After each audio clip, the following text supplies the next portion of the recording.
Hi everyone, welcome back to the channel. In this tutorial, I will show you how to get the Party Popper Road skin in the birthday event of Phase 8.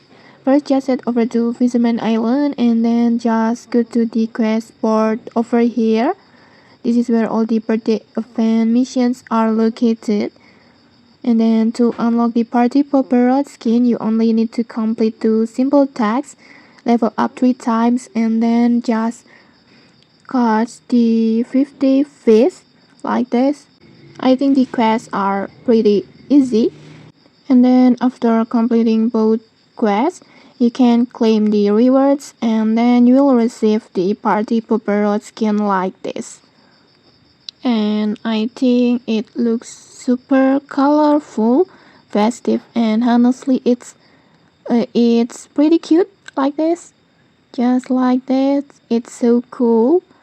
And then now let's try it out and see if it has any special effect. Let's try it. Oh, okay. Unfortunately, it looks like it's still bugged right now, so we can't check it if it has any animated effect yet. But still, it's a fun skin to collect.